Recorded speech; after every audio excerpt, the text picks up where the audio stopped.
Olá! Seja bem-vindo à quarta e última aula do nosso workshop A Vida Antes e Depois da PNL. Esse workshop teve 4 aulas, essa é a última, e eu compartilhei com você algumas das transformações que eu fiz na minha vida com a PNL. Também compartilhamos algumas ferramentas, se lembra? Falamos de valores, né? Falamos de vocabulário, falamos de quebra de estado, falamos de metaprogramas. Nossa, tudo isso pode nos proporcionar uma forma diferenciada e muito potente de educar as crianças. Lá na primeira aula desse workshop eu te contei como é que eu emagreci 17 quilos com PNL e o que isso tem a ver com educar as crianças. E ó, mesmo se você não quiser emagrecer, se você perdeu a primeira aula, assista. É o mecanismo que está por trás da mudança que importa. E faz muita diferença aproveitar esse workshop na sua totalidade. Na segunda aula, eu te contei como passei a acordar 5 horas da manhã com a PNL e o que isso tem a ver com educar as crianças. Compartilhei com você a importância das palavras, do vocabulário que usamos frequentemente e o que isso faz com a nossa vida. Na terceira aula, eu abri meu coração e contei como resgatei relacionamentos com a PNL e o que isso tem a ver com educar crianças. Falamos dos metaprogramas, como faz diferença você conseguir olhar o mundo pela ótica do outro, entender o metaprograma, a chave que abre a cabeça dele. E nessa quarta aula eu vou te contar como conseguir fazer mudanças na sua vida com as crianças e o que isso tem a ver com PNL.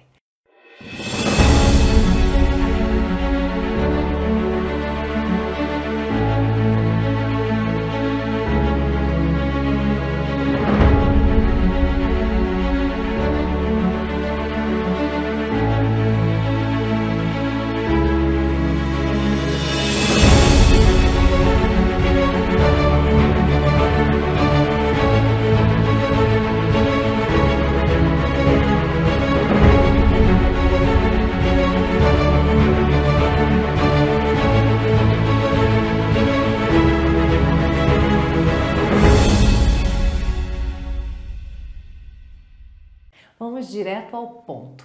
Para fazermos as mudanças que desejamos na relação com as nossas crianças, precisamos aprender como ouvir a nós mesmos e a outros adultos sobre as crianças.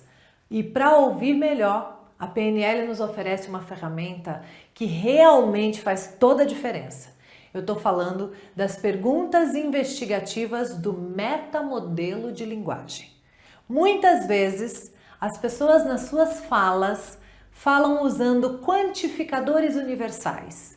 Tudo, todo, todos, todas, as crianças são assim mesmo, os meninos, sempre, nunca, ninguém, nada.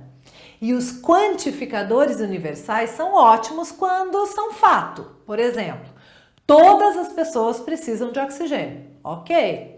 Porém, com muita frequência, esses quantificadores universais nos colocam numa névoa de imprecisão, de inconsequência.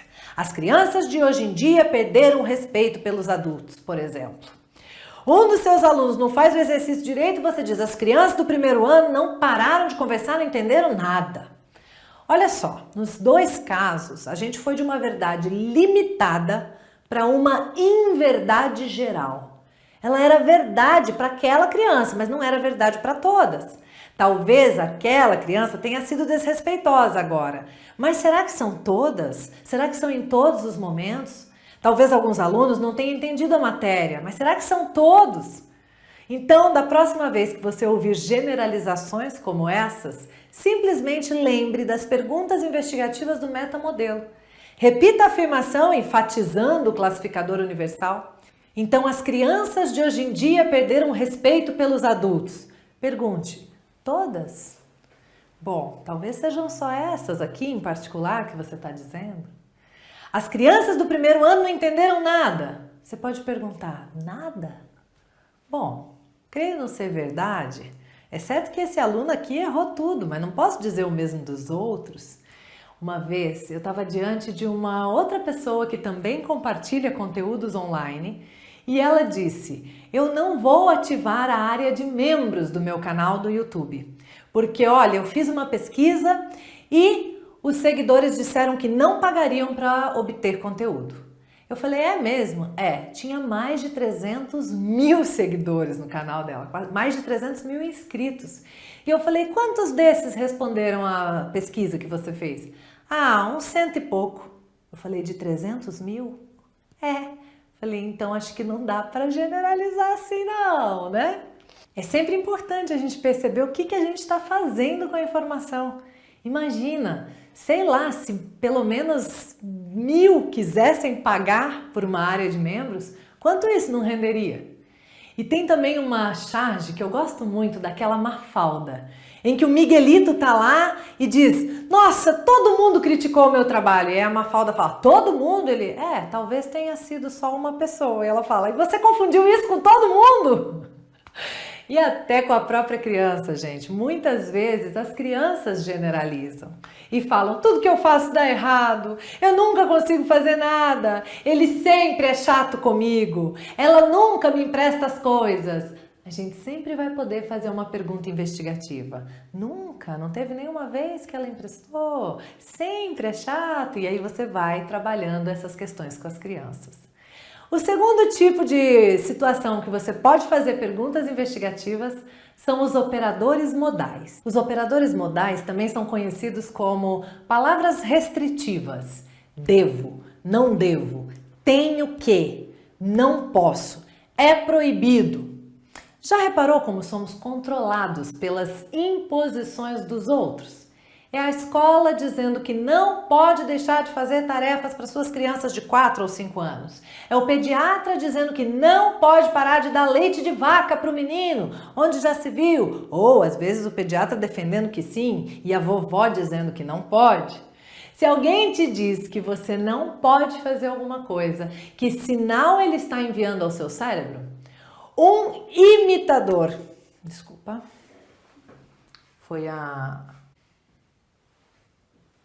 Se alguém te diz que você não pode fazer alguma coisa, que sinal está enviando ao seu cérebro? Um limitador que dá certeza, de fato, de que você não pode fazer aquilo. Você não deve deixar a criança tomar decisões. Você tem que mostrar a ela quem é que manda. Já ouviu isso? O modo de quebrar esse ciclo é perguntar: o que aconteceria se eu fizesse isso? A resposta seria uma lista de ações e sensações positivas e habilitadoras. Criaria novas representações e possibilidades, e assim novos estados, novas ações e potencialmente novos resultados. A simples solicitação da pergunta começa a mudar a sua fisiologia e o seu pensamento. Quando a gente se mudou para Campinas, a gente tinha um cacto bem grande na frente da casa onde eu moro. E a gente se mudou em setembro, então logo já veio novembro e começaram os preparativos para o Natal. Eu ainda estava com a casa cheia de caixas e eu não queria pensar em comprar ou montar uma árvore de Natal no meio daquela confusão. Então eu pensei, uai, por que eu não faço um cacto de Natal, né? Coloco umas bolinhas, uns enfeitezinhos ali no cacto na frente de casa, né? Aí troquei ideia com meu marido. Gente, na hora ele falou, não, gente, não pode, né? Não pode colocar bola de Natal no cacto. Eu pensei, mas por que não, gente? O que aconteceria se eu fizesse? Entenda que às vezes essas perguntas investigativas, elas não precisam servir de afronta para o outro, você não precisa bater de frente, mas você faz internamente. Mas por que não? Por que não? O que aconteceria se eu fizesse? Se eu colocasse essas bolinhas ali de cacto de Natal, né? Qual seria o problema? E fiquei com isso. Como eu não cheguei a nenhuma resposta que realmente justificasse não fazê-lo, eu fiz. Enfeitei o cacto todo e ficou lindo. Quando ele voltou, uma outra hora que ele tinha saído, ele falou, uau, não é que ficou bonito? Pois é. Então, quando você começa a fazer essas perguntas, você começa a se livrar de imposições que nos são colocadas na vida por outras pessoas, com as suas boas intenções também, né?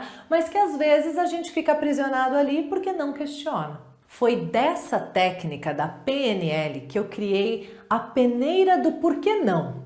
Ou seja, os adultos já estão com os nãos automáticos nas suas mentes, nas suas bocas. Então, cada vez que uma criança quiser fazer alguma coisa, né, e você sentiu o ímpeto de dizer não, passe na peneira mental do por que não? Ou ainda, o que aconteceria se a criança fizesse o que ela está querendo fazer? Você vai perceber que incontáveis nãos vão virar sims, sabe? E às vezes é a própria criança que traz as palavras restritivas.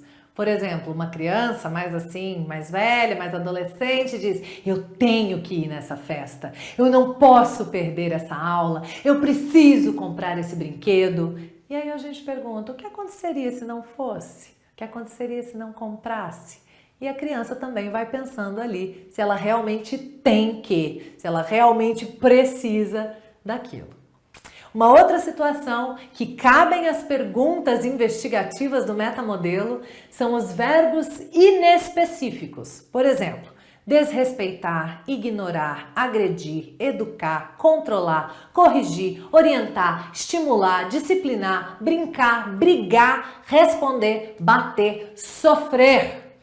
Lembre-se, o seu cérebro precisa de sinais claros para operar de maneira eficaz.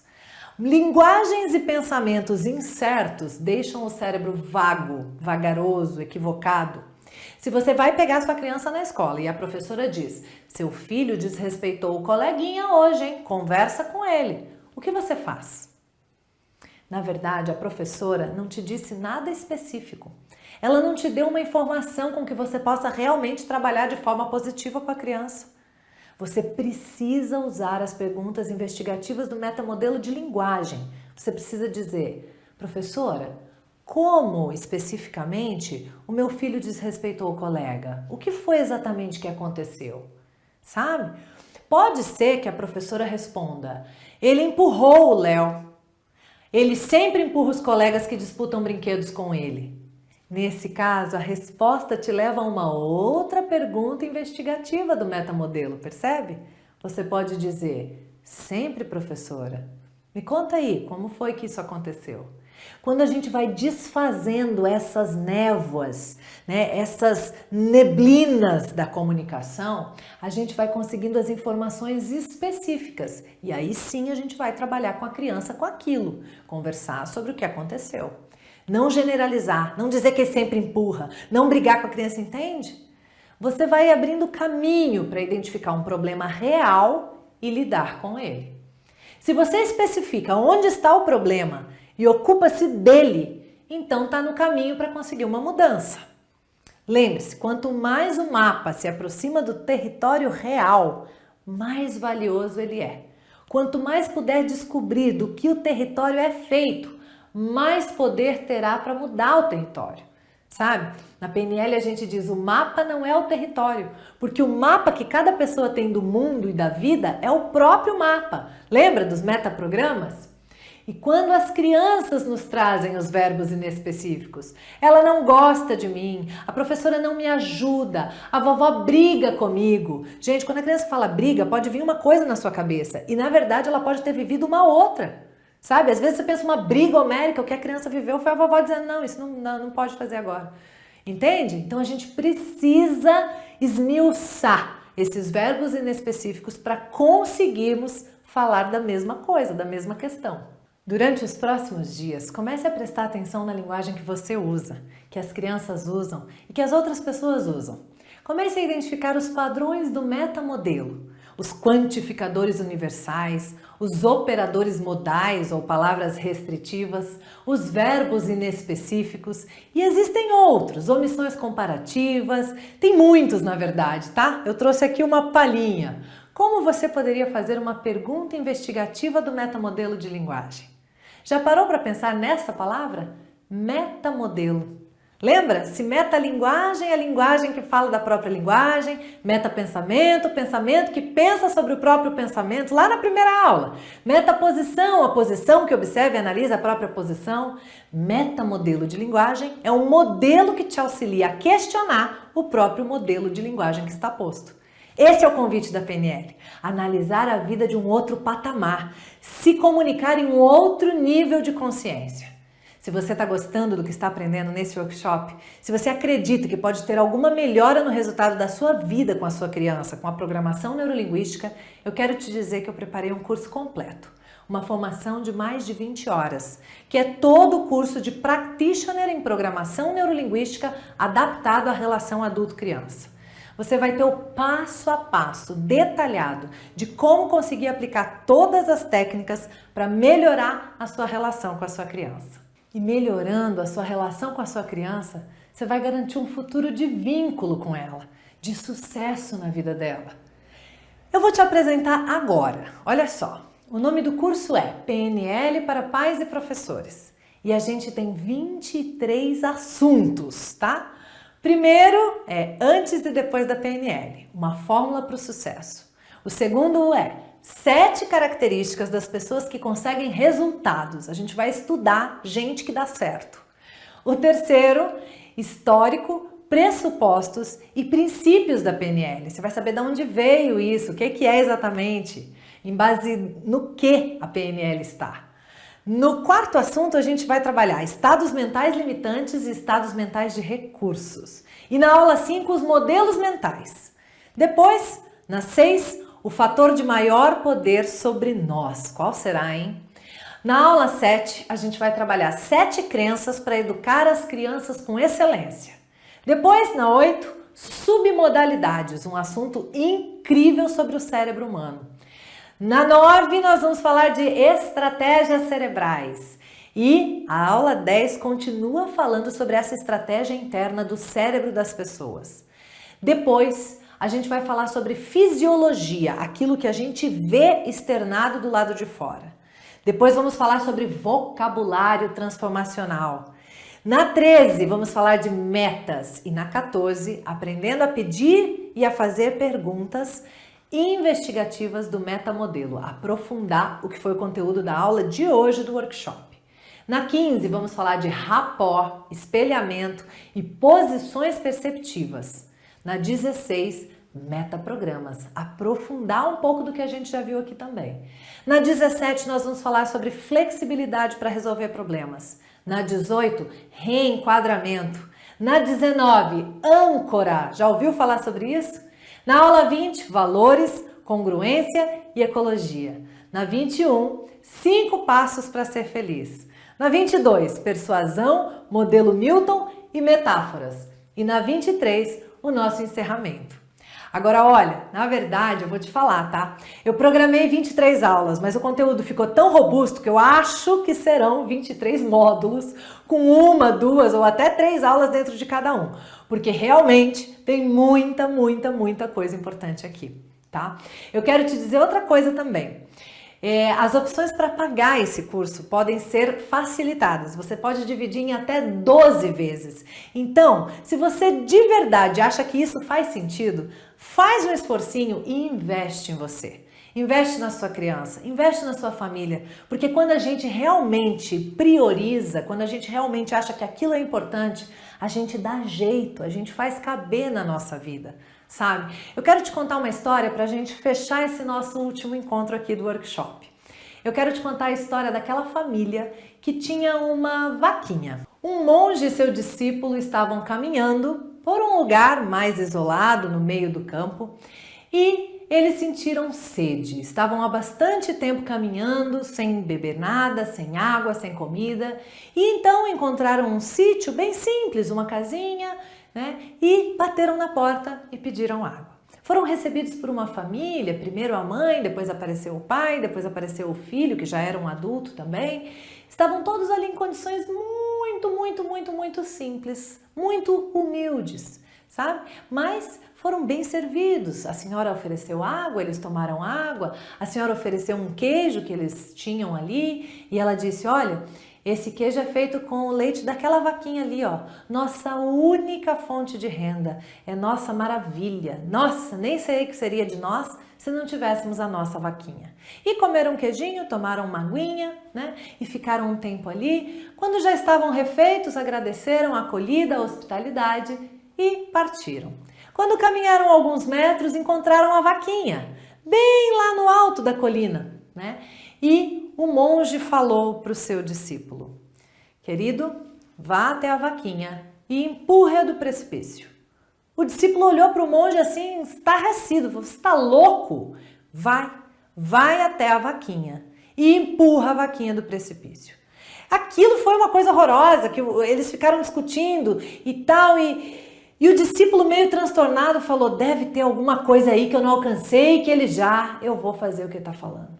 E ele foi muito contrariado com aquilo realmente pesando dentro de si, empurrou a vaquinha e a vaquinha morreu. E aí ele falou, eu não acredito que eu fiz isso, que coisa horrorosa, era a única fonte de renda da família, o que vai ser dessa família agora? E aí o tempo passou.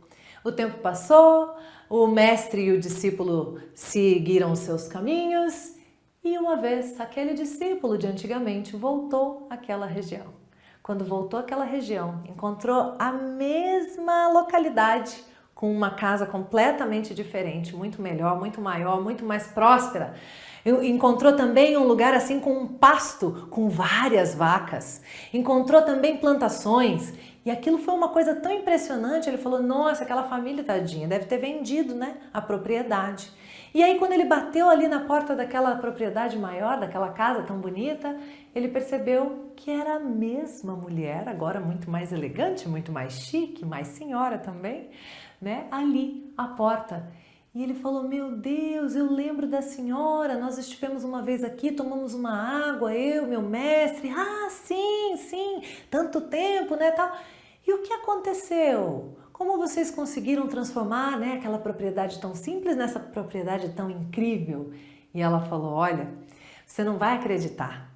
Sabe, a gente tinha aquela vaquinha, aquela que você comeu o queijo, e era a nossa única fonte de renda. Mas uma tragédia aconteceu e a vaquinha caiu judiação do precipício.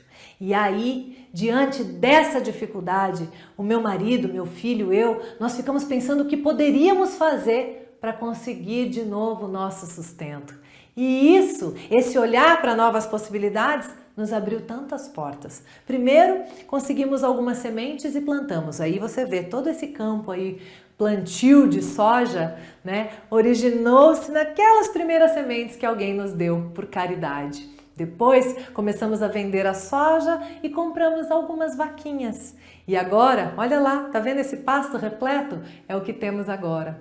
E então, à medida que a gente foi conseguindo fazer ali a nossa troca daquilo que a terra nos dava, que a vaquinha nos dava, a gente foi prosperando. Então, sabe o que eu queria dizer? Eu queria dizer que aquela tragédia foi uma grande bênção, a maior de todas da nossa vida. Eu nunca pensei que eu fosse agradecer por uma tragédia, mas eu sou muito grata por aquela tragédia. Bom, o discípulo não teve coragem de contar que foi ele que tinha empurrado a vaquinha, né, precipício abaixo. Mas ele pôde perceber a sabedoria do mestre. Que na verdade, às vezes, a gente está se agarrando a vaquinhas, magrinhas, pobrinhas, a situações míseras na vida. Quando, se a gente der um passo, se a gente for adiante, a gente pode realmente conseguir viver uma vida muito mais próspera. E é isso que eu te desejo, uma vida de prosperidade, prosperidade de conhecimento, propriedade nos seus relacionamentos, prosperidade na forma de educar a sua criança. Se você de alguma maneira se sentiu tocado, acha que isso é para você e que esse conhecimento mais profundo pode fazer a diferença na sua vida, vem com a gente que eu espero você nessa turma, a primeira do PNL para pais e professores. Vai ser uma formação revolucionária que vai transformar demais a vida de muitas famílias e eu espero que a sua esteja entre elas. Gratidão sem limites e a gente se vê em breve na próxima aula do curso PNL para pais e professores. A aula 1, hein? Te espero lá. Um beijo, gratidão e até breve. Tchau!